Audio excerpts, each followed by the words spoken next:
À Shanghai, je vais vous montrer ma belle moto fait maison.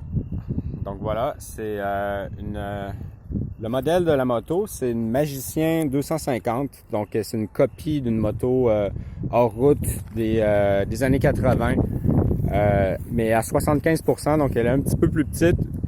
Donc ici, vous voyez le tableau de bord qui est associé au contrôleur Mobipus, donc la fine pointe de la technologie.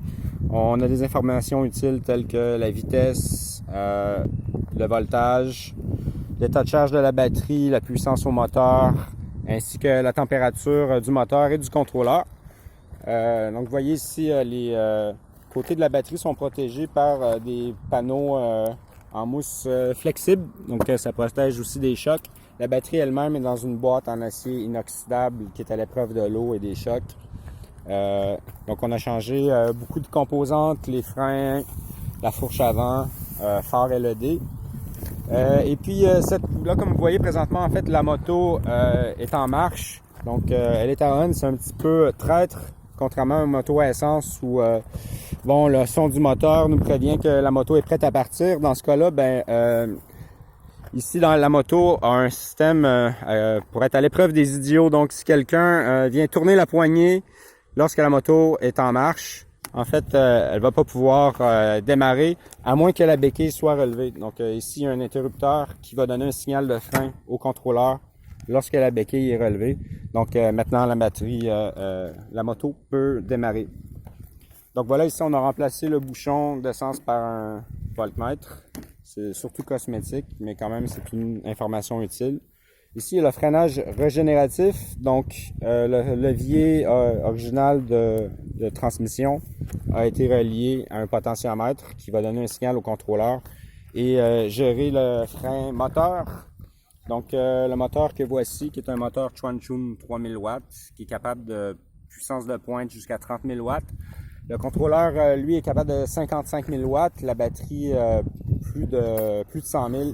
Donc, en fait, le facteur limitant sur la moto en ce moment, c'est le moteur qui va être remplacé plus tard par un moteur beaucoup plus puissant. Ici, on voit la suspension ajustable. Il y a un petit espace utilisable comme coffre ici, où il y a aussi un chargeur USB qui est relié à la batterie. Donc voilà, le chargeur est incorporé avec une extension rétractable. Donc pour charger la moto, il s'agit de tirer sur le fil ici et on peut ajuster la vitesse de charge avec ce petit bouton qui permet d'avoir une charge rapide, donc charge complète jusqu'à un temps d'environ 3 heures. Donc voilà, maintenant je vais faire une petite démonstration.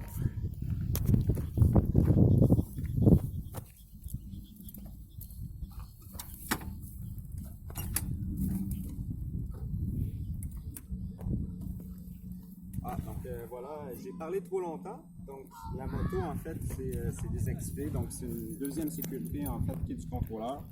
Donc je vais la redémarrer et voilà, on est parti.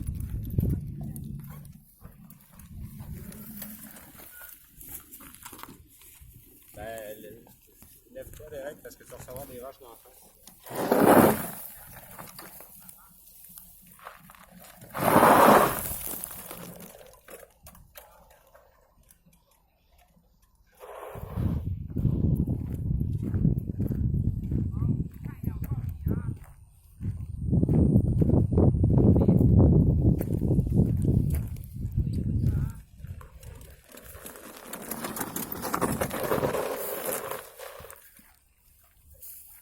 Et voilà, merci d'avoir regardé.